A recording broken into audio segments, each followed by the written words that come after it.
গেল ৫ই ফেব্রুয়ারি হঠাৎ করেই পিনাকিদার একটা ফেসবুক পোস্ট থেকে ধূলিসাৎ হয়ে গেছে ধানমন্ডি ৩২।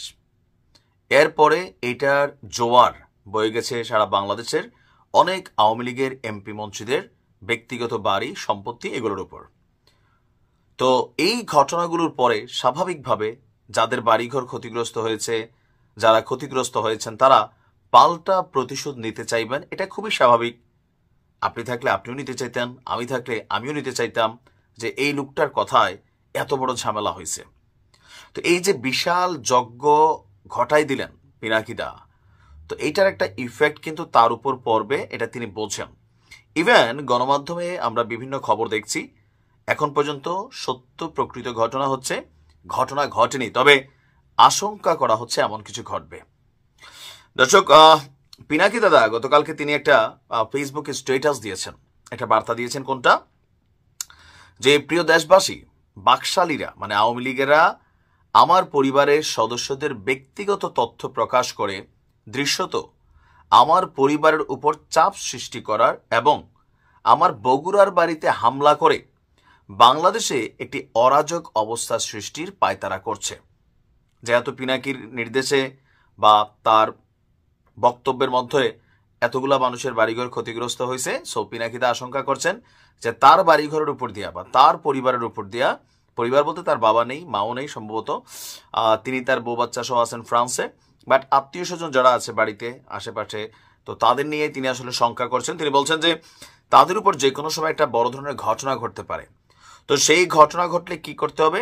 তিনি বলছেন আমার পরিবার আমার প্রিয়, কিন্তু দেশের মানুষ প্রিয়তর, মানে পরিবারের চেয়েও দেশের মানুষ, দেশের জনগণ আরো প্রিয়, তিনি এটাই বুঝতে চাইছেন।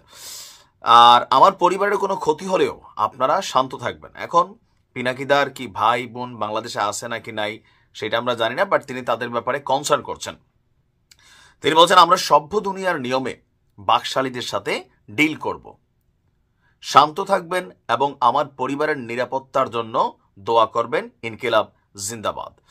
এরপর তিনি অন্য একটা পোস্টে আওয়ামী লীগের বিভিন্ন যে ওয়েবসাইটের আছে সেখানে প্রাথমিক কাজের স্ক্রিনশট দেওয়ায় অনেকে বলছেন কিছু ফ্যাসিবাদ বিরোধীরও নাম আসছে, এমনকি আজিজুল হক কলেজের একজনেরও নাম আসছে।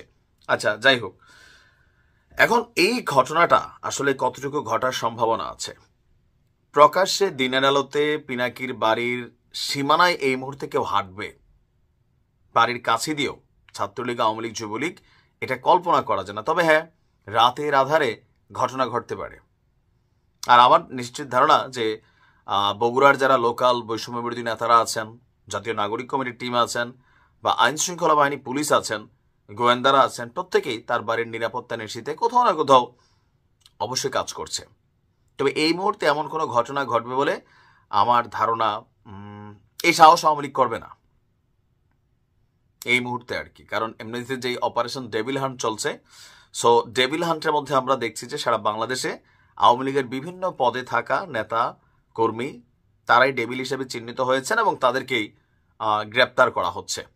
সো এই গ্রেপ্তার ধরপাকড়ের মধ্যে পিনাকিদার বাড়িতে আক্রমণ করবে এটা আমার মনে হয় না। আবার এখানে দেখেন বাংলাদেশে হয় কি মাঝে মাঝে যে আওয়ামী লীগ আক্রমণ করবে একটা নিশ্চিত অবস্থান তৈরি হয়ে আছে, এটার অ্যাডভান্টেজ আবার অন্য কোনো থার্ড পার্টিও নিতে পারে।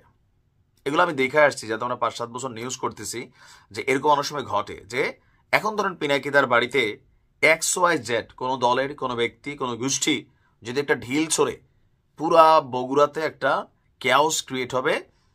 আওয়ামী লীগের নেতাকর্মীদের যাদের যেখানে ভাবে যাইয়া প্রথমে কিলানো শুরু করবে। আবার এটা আওয়ামী লীগ ছুড়ুক আর না ছুড়ুক, কারণ কি সবার ধারণা আওয়ামী লীগ একটা ঘটনা ঘটাবে। আওয়ামী লীগের নেতাকর্মীরাও বৈশা আছেন যে এরকম খবর একটা কখন শুনবেন, বা যারা ফ্যান ফলোয়াররা আছেন। তো এটার একটা ডিসঅ্যাডভান্টেজ অন্য কেউ নিতে পারে। আর ওইটার পরে কি হবে, বগুড়া জুড়ে চিরুনির পরে উকুন চিরুনি যদি থাকে সেই অভিযান চলবে।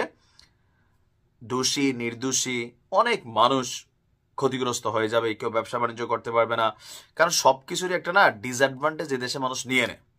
আবার আওয়ামী লীগও দুঃসাহস করে অনেকে আছে না যে দেখাই দিলাম, এরকম আছে। হ্যাঁ, কারণ মাত্র ক্ষমতা থেকে হারাইছে, তো এখনো শরীরের মধ্যে একটা ক্ষমতার ভাবটা রয়ে গেছে। বা আওয়ামী লীগের অনেক মনস্তাত্ত্বিক একটা চিন্তা কি ইটস এ ব্যাড ড্রিম, এবং তারা যে কোনো সময় আবার ক্ষমতাটাকে পুনরায় নিয়ে নিবে, তারপর আবার বাংলাদেশটাকে কন্ট্রোল করবে, এরকম সেন্সই কিন্তু অনেক আওয়ামী লীগের নেতাকর্মীরা আছেন। তবে বাস্তবতা হচ্ছে কি, আমরা থাকবো তো আগামী ভাই 5-7 বছর মিনিমাম, আগামী 5-7 বছর বাংলাদেশে আওয়ামী লীগ রাজপথে নামার সুযোগ পাবে না। আর যদি পাইতই, সাহস থাকতই, 32 ভাঙার পরে আমরা ভিন্ন কিছু হয়তো দেখতাম, যেহেতু দেখেন নাই আর কিছু দেখবেনও না, রাজপথে নামতে দিবে না। যেমনটা আমরা দেখেছি আওয়ামী লীগ সরকারের সময়, যে হ্যাঁ মিছিল করবা, শান্তি মিছিল করবা, ঠিক আছে, কিন্তু কোনো প্রতিবাদ বিক্ষোভ কর্মসূচি করতে গেলেই ধরপাকড় ছিল। এটাই ছিল বাস্তবতা। এমনকি মোড়ে মোড়ে তৎকালীন সময় আমরা দেখতাম যে আওয়ামী লীগের নেতাকর্মীরা লাঠি সোটা নিয়ে বসে থাকতো, কি বিএনপি জামাত যেন কোনো নৈরাজ্য সৃষ্টি করতে না পারে, অলিতে গলিতে তারা মহড়া দিত। এখন ঠিক একই স্টাইলে ছাত্রদল বলছে অলিতে গলিতে ছাত্রদল পাহারা দিবে, যদি আওয়ামী লীগের কোনো নেতাকর্মীকে দেখে পিটাইয়া মাইরা ঠ্যাংঠুং ভাঙিয়া দিবে। এমনকি করবেও বাস্তব। আর যাদের বিশ্বাস হয় না, নাইমা দেখেন এগুলোই করবে, কারণ আমরা এত বছর এগুলা করছি, এখন আমরা আবার এগুলো ফেস করব, আবার আমরা ক্ষমতা গেলে আমরা করবো, আবার এখন যারা আছি তারা পরবর্তী সময় আবার করবো। এই খেলাটা চলছে। তো যাই করেন, যে যাই করেন, মোট কথা ভাই দিন শেষে বিপদ আপনারটা আপনারই। এই আপনারা নিয়ে রাজনীতি হবে, আপনার নিয়ে আলোচনা হবে, সমালোচনা হবে, এতটুকুই। এটা নিয়ে ফায়দা যারা নেওয়ার তারা নিবে, আপনার পরিবার বিপদে পড়বে। যে কোনো মানে উস্কানিমূলক কর্মকাণ্ডে, অপকর্মে জড়িত হওয়ার আগে একটু ভাববেন আপনার পরিবারের জন্য আপনি গুরুত্বপূর্ণ। ভালো থাকুন।